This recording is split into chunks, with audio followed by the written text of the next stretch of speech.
Hello and welcome back to the channel. Today this was supposed to be a straight repair on a TEREX BR50 hammer as requested by Alfred 2074, but it turned into a straight demolition. You'll see in a minute why, but just to let you know, Alfred mate, I am going to be making another video next week of me actually repairing one so you know what the crack is. And then if you drop me an email, then I'll know exactly what one you need, because I've got a few different ones, so we'll see. But the first thing to do when you are working on these is to release the gas in the accumulator. This is literally easy on these. It's a Schrader valve, so you just get something in there. But you gotta be careful because it's usually 50 bar, so it will come out there pretty quickly. And it can shit you up as well if you're not expecting it. And the next thing I did was just try and get some of the rust off. As you can see, this one had not been loved. I bought it like this, and then it's just been sat there for probably a good year before I thought, oh, you know what, let me actually try and fix this thing. But I was just trying to get some nice WD-40 into all the rust to hopefully get all of the bolts out, because these are actually only held together by these retaining bolts on the outside, which I come to learn in a minute. But what you'll need to do is get the, I can't remember what that was, 17mm maybe, and just, I got the impact on it because they can't, obviously this one's bare rusty as well. But what should happen is that third bolt that you see poking out now, that should have come out as well. But instead what happened is the nut on top of it came off, which is like worst case scenario. And as you can see, I'm spraying it again, trying to figure out to the best of my ability if I could get it out. And then I had a bit of a spillage, but it wasn't crazy. But yeah, god, this was like worst case, but I just decided to take it all off. The hoses were done as well, so I popped them off. But yeah, this is when I noticed, I was like, oh no, I might have to cut this out now, which I wouldn't suggest doing most of the time, but there's literally no other way to get this out, and I thought that it seized in the bottom, but it actually hadn't seized in the bottom. It seized in the valve block, which is even worse because there's literally no fucking way to get it out. And then I was like, oh, I might as well cut it, why not? So then I started on it. And as you can see, I thought, oh yeah, nice little hole, and then I was like, shit, I'm gonna have to cut more of this off. So when I started hitting it with a copper hammer, I realised, oh wait, this top bit is absolutely solid. Which, as I said, is worst case scenario.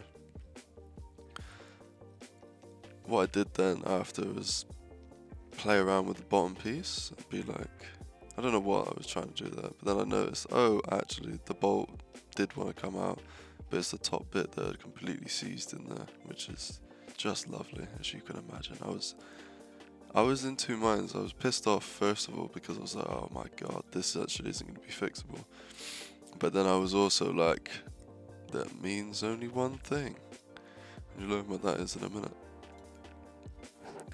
So I was like, alright, I'm going to have to cut a little bit more off then, just so I can twist the bottom out. I don't know, I wanted to try and hit.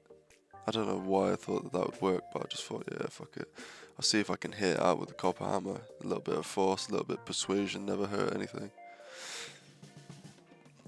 But yeah, it did shock me when that came out. I'm sorry about the screen wobble too, but it was not having it.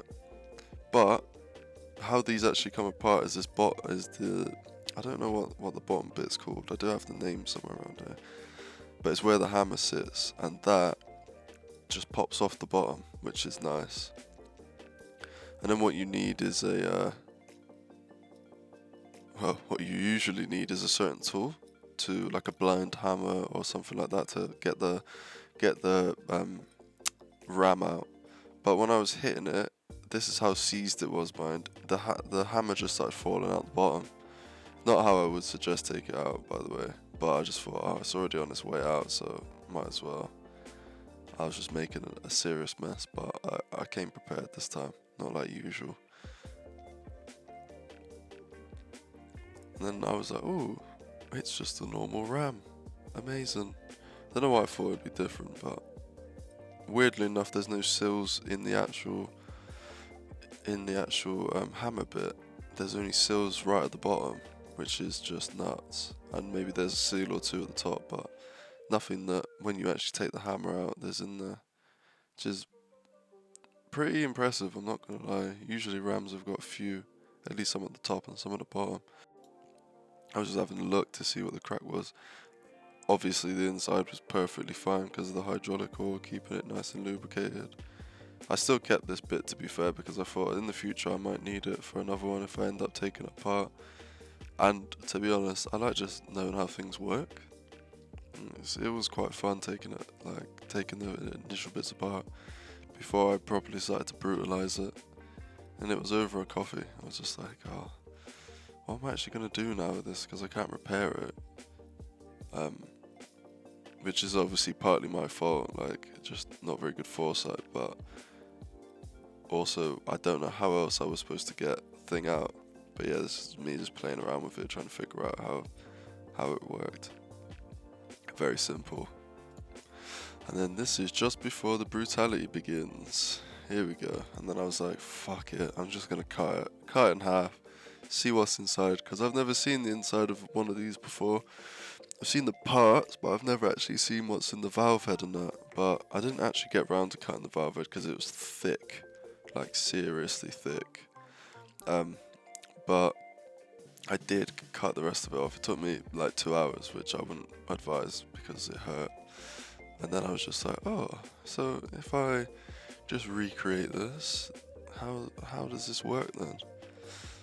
And it was real fucking simple, to be fair. Definitely not the pain of like 2 hours like cutting it up, but I did have a blast, I won't lie. It's been ages since I broke something, especially cut something in half.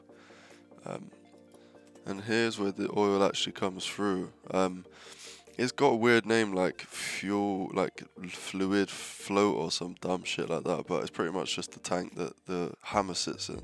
So it keeps it lubricated and keeps the oil flowing up and down, so it can actually work the hammer using the pressures and all that good stuff. But I was intrigued. I like all this engineering stuff, like especially when it's like precision engineering. It's just a bit sexy if you ask me.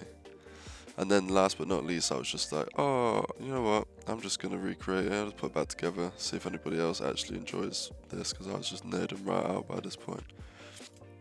But yeah, if you enjoyed this, then please like and subscribe for more like this. I'll be making another video where I actually fix one of these in about a week or so, when I got my new tools to do the job.